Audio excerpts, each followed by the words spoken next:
So let's take this whole using the environment as our modifier to its logical conclusion, because there's something absolutely magic that happens when we take this to the next step. We've changed out to I think I call this my classic Oliphant backdrop. This is one I've had the longest, and we've kind of doubled it up with a small version and a 6x10 version to make a little bit of a set. It's what we have in the studio. It's what I brought with me. And I've got my light here still set up as if we were doing that kind of backlit feeling. So as we take this idea of using our environment as a modifier, especially in spaces that are not where we are shooting now, it's quite large and cavernous, just so that we can record this for you. But it's still a space that has, we put up a little wall here. There's a white wall back here. So we're bouncing the light into the background, into the corner here. We've made a modifier with the corner. If you have a ceiling here, you kind of benefit because for a backlight setup, it ends up coming sort of nicely overhead. Even in 8-foot ceilings, I have 10.5-foot ceilings in my studio in New York. Here we have unlimited ceilings almost. So we can still make this work. We can still use our environment, and I'm going to show you how. So remember, we have this idea of the beautiful light being when you step from the sun into the shade of that tree, and you're using your environment to get all of those bounce points. So what you're essentially doing, could I get that little card, the 4x4? What you're essentially doing if you stand under the tree is right now I'm being lit by a couple of lights here in the studio. I can see them with my eyes. If I cut them, I'm not completely in the dark. Now, why is that? It's because the light is bouncing off of our bounce surfaces here. This studio has some white walls back there. It also has some gray walls that are not perfectly ideal, but I can actually make it work because even gray walls, anything that reflects any light at all, if it's not a black wall, will bounce light around. And you can just see that my eyes, I now can no longer directly see any of the lights that are lighting me here in the studio, but I am not completely in the shade. In fact, when we think about being in the sun under that tree, and then stepping under that tree into the shade, what you're doing is you're just cutting that harder part of the light. And that's where you get real softness. And if I can give you one piece of advice, it's this. Finding a way in your studio to take advantage of the light that's bouncing off everything else is the key to getting that really high-end, beautiful, beautiful soft light look. And I can probably going to get over enthusiastic in this segment because it really works for everyone. Everyone looks good at this. It's flattering. It works for group portraits. So let's dive right in. I'm going to bring my model in, and I'm just going to build this out with you so you can see how to build this setup, how to adapt it in your own spaces. Let's go. All right, we have Anna here today. Perfect, I'll hand you that. Thank you. Lovely Anna. And I love that we went like maximalist on the styling with the big necklace. How's it going? Good. Good, she's all right. Good, good, good. Purple dress, let's just see where we're at. I'm gonna have the light in that corner. Magnus, would you just go and make sure the light is turned on? Thank you. And of course, if I didn't have an assistant with me, I would just go do it right now, but we can save you some time. And first things first, I'm gonna take the trigger off my camera and do my ambient light test, making sure that I don't have too much light. We have a little bit of light because the jewelry is a little bit reflective. You can see that here. However, it's not going to be too much. We're not doing a lot of movement. And I would wager that at the settings that I have, which is 1/200th of a second on your shutter speed, 5.6 aperture, and ISO 200, in your studio, you're not going to have all these studio lights lighting you. So you probably won't have this. But the way to check is just do your ambient light test. This is sufficient for me. All right, as I put the trigger back on, Again, I don't know what the power of this light is. I haven't touched it. It's still set up from the backlight setup, so I'm just going to do a test shot. If it's too bright, I'm going to turn it down. If it's too dark, I'm going to turn it up. So right now, it's too dark. Again, I'm going to use my trigger to turn it up. I think I pressed it 10 times. That should go up about a stop, so we're doubling the amount of light. Perfect, Anna. Yeah, lovely. Okay, I'll go up another stop. 1, 2, 3, 4, 5, 6, 7, 8, 9, 10. I think. Lovely. That's starting to work. Magnus, would you give Anna an apple box to sit on, and then we can just, because Anna, for this demonstration part, I'll just have you sit and stay with your face to the camera, and you'll be more comfortable there. Perfect. You don't have to do anything yet. Perfect. All right, good. Let me just see how that feels, just for the sake of comparison. Lovely. So here, what we have is probably a little bit too much light coming directly from the side of her, lighting her up. It's not necessarily flattering. We've gone away from that backlight setup, which we could try here. Let's try that if I just have it backlit. But we're not bouncing the light back, and you can see that because there's not very much bouncing into her face. That actually starts to work. So if you compare these two shots, something that's happened is the difference is coming from, it's actually an interesting thing. So if you can see this, when I had the light bouncing here, most of it was coming from the side, lighting her.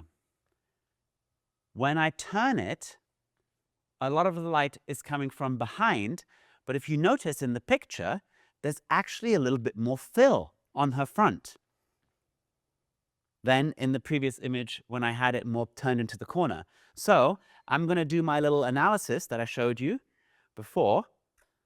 So we have a little bit more of that fill coming from the front. I'm going to take pictures of my environment so I can analyze what's going on. Let's have a look here. I know that it's bouncing off this wall. Yeah, making that large modifier in the background like we had before.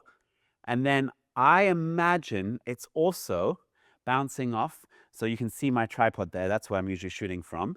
And if I go just above that, there's a wall where the light is bouncing off. And you can see that's actually not even gray. That's a slightly warm-toned, what is this called? Bricks, cinder blocks, that's what it's called.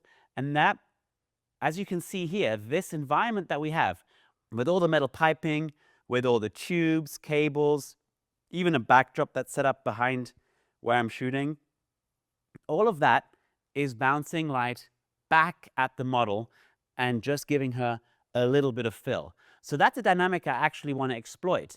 If you have a smaller space, you're going to get more of that effect, which is kind of better. What I have to do here is add V-flats to bounce the light back because we're in a fairly large space. So we're going to use our environment, all of those little points of light that are bouncing off everywhere, to make super soft light. So if we think about this, let me go back to pointing this towards the side where it gets really sidey.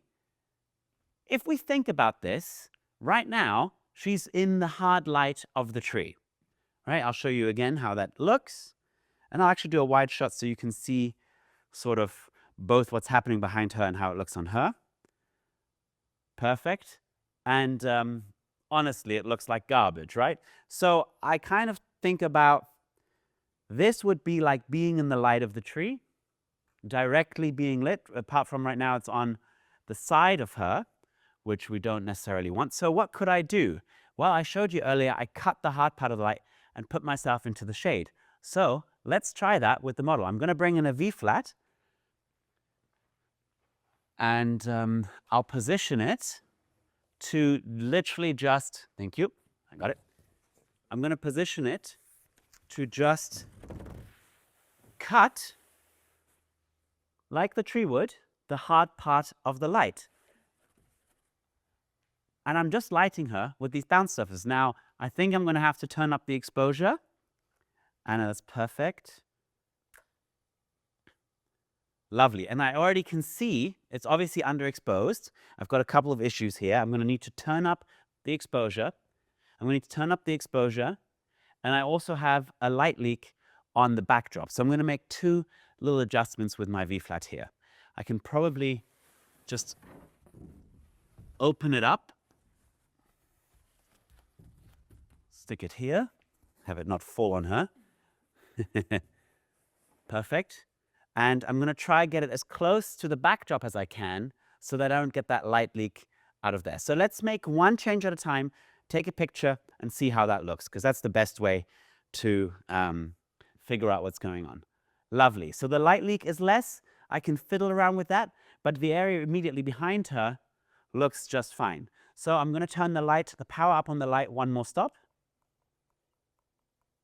Now I'm using the most powerful light that I have here. That's lovely. I'm going to see how much I can get out of this light. I'm going to keep turning it up. I turned it up here on the trigger. Lovely. And we start to get somewhere that works. Now, if you have a smaller space, the nice thing is you don't need as much of a powerful light because the light doesn't have to travel as far and you get more bounce back from it. Right now, it's traveling probably about 40 feet, going into the wall, coming back and hitting her. 40 feet is about 13 meters, I want to say, 12, 13 meters. That doesn't even sound right. I think it's traveling even further.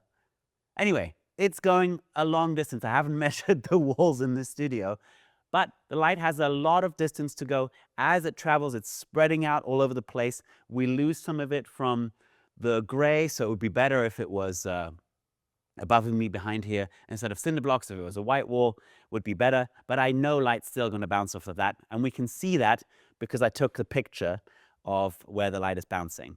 So now we've placed her in the shade. It's actually really lovely. Good. Anna, just bring the hair back on both sides a little bit. Good. And I think we'll get into a little bit of shooting. So what I'm thinking is I'm going to give you a box for your foot. And we can do standing. Let's see where we start with standing. Sorry, I'm like bringing the apple boxes in and not using them. That sounds just about right for how I shoot. And I think what I want to do is just find ways for your hips and your shoulders and like just give me like shapes because, you know, we're in like a really pretty moment. Yeah. And I think we have to go back from it Okay. to serve you as a person and not just like be too... I'm a little hesitant about the necklace, but we'll see how it looks and we can always take it off, right? Okay, perfect. Lovely. Yeah, give me a little something here. Yeah, perfect. You could even bring the arms up. Yeah, we'll just start somewhere, you know? And it's so beautiful. So right now, okay, well, I'll do one more, Anna. Just eyes straight at camera. Yes, she's nailing the, let me just not take it so seriously, not so pretty expression. I love that. We have a little bit of the light leaking through here. Because I'm lazy, I'm just going to crop it here rather than having to fix this right now. But you want to basically control it from bouncing through. It's obviously going to come through. I can try move this a little bit closer, but if I can't, I know I can always just crop in. There's light bouncing over the top of her, lighting up the back of her head really, really nicely. And what we could do is put a ceiling on this to stop that, and I'll try that also. But generally, I want to just show you what's happening now. So I'll take the camera, and I'll take a picture of, and I'm going to switch with you. Have her stand over here. Thank you. And I'm going to take a picture and just have a look at what her hair can see. You know, what's in line of sight of her hair. And it's this beautiful bounce surface that we've created behind her. Light's coming over the top of that wall, the backdrop, and that's why we're getting that light lighting up her hair so nicely. This works really well with curls. Anyone with curls or big hair or any fluffy, frilly thing. If I'm going to ask the stylist to come in and just see if we can remove the necklace and how that feels. Just think it's a little too much. We've got a lot going on. I always like to shoot really simple, elegant work. And oh, when you bring it up like that, it actually is good, right? when it's not as droopy. Let's take it off and see. Yeah, there you go. Jess knows I'm very indecisive. Putting earrings on though. Earrings on, that's great. Yeah, thank you. And so we have the light right now bouncing all around the space, and it's criminally simple. It is, if you know, it's going to be different for every space, but this analogy of being in the sun and stepping into the shade of the tree, you can use this to your advantage in pretty much any space that isn't the walls painted purple, or, you know, in a wood, even with a room that has wood paneling, you're going to get a very warm glow back off your reflection. You might have to shoot in black and white. I'll actually show you how this looks in black and white because it's so beautiful. Let me just try that. Perfect, Anna. Oh, I like that little, yeah, I see. Maybe we will bring it back in the necklace. I'll do both. But even in black and white, this is so beautiful. And I want to point out a couple of things about this. Normally, I'm just going to make an adjustment here, exposure. There we go, a little bit more contrast. Normally, you'd be used to right in the gap here next to her, in this area, it being really, really dark if you're in the studio. What we've got now is basically we've built a big box of light. We're using just one modifier pointed into the corner over there. I'm just going to show you what that's doing one more time. It's just the modifier with the reflector. Oh, God, sorry. I will adjust that so you can see it properly. There we go. There you go. It's just a modifier pointing into that wall, bouncing light all around in the space. And I almost could wrap the segment here because it's so bloody simple. The idea of taking the hard part of the light and blocking it creates this world where our model is just bathed in such beautiful light. It works for everybody. Look also how it defines the shape of her face. It's just giving directionality. It's giving directionality, giving her that little moment here. It's super soft. It's super flattering. Anyone with, anyone older with wrinkles, or it just works for everybody. So for this, I'm going to try adding a little ceiling. But before I commit to that, bringing in a V-flat and putting it in above to block the light coming from behind, I'm just going to try it by having Magnus handhold that little card and see what it looks like when we block the light from her. Coming from the other side, Magnus. Yeah. Perfect. Lovely. Let me just show you what Magnus is doing here. And that's also, one more time, Anna. Yeah.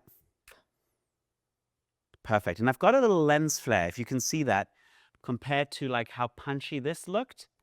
This looks a little bit washed out. It's because as I zoom out, the light from this is bouncing directly into the lens. So I'm going to stay zoomed in just to minimize that. That's nice, Anna.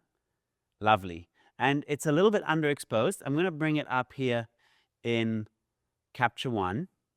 I always cheat like this. If I'm shooting a little bit underexposed, I might push it up a stop, because if I do that in the camera, if I open up my ISO, I'm not getting quite enough light out of my light. If I open up my ISO or open up my aperture, I'm also gonna fail my ambient light test. In fact, I'll show you. If I went to, I'm at 200th of a second, I'm on ISO 200, I'm at 5.6. If I went to 400 ISO and I did my ambient light test, I'm getting so much of the light. So I can't do that. So I have to stay at 200. If I open up to 4.0 on my aperture, same difference. I have too much light, so I have to stay at 5.6. So that's my ambient light test. I'm almost on the edge of it being too much ambient light, but I think it's going to be fine. I can't turn up my light anymore because there is no more power to be had from it. I think I'm at the max power, and it's a little bit underexposed. Oh, there was a little bit of power to be had. Let's see. Okay, actually, that's not bad.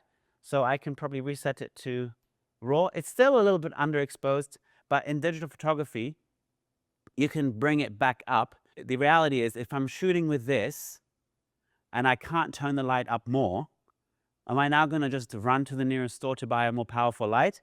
Or am I just going to adjust it in my Tether app or afterwards in the camera because I just can? In fact, I'm going to get technical here. If I turn up the ISO, I add a little bit of noise. And if I adjust it in post on the computer, I add a little bit of noise. So it's kind of the same thing. Anyway, I'm going to set the white balance just for flash so that each time it shoots, it's going to be really consistent. Right now I have it set on auto white balance in my camera. You don't have to set it in the camera. You can always adjust it in post. And let's just shoot a few images here. And let's see how you move. Yeah. And I have to shoot quite slowly because the light, remember, it needs time to refresh. So I'm going to do about a shot every second. Nice, Anna, yeah. Lovely. Ha ha ha, lifestyle laugh, yes. Ah, she's got it. Perfect. And let's take the ceiling away, and I just want to show how that looks. Perfect. Yeah, lovely. So we have both of this looks beautiful with that little bit of contrast added. And now I'm getting excited because it's so easy and it's so nice. This one just, it kills every time. It looks fantastic. It looks directional. It really doesn't look like a studio. It really doesn't look like one light.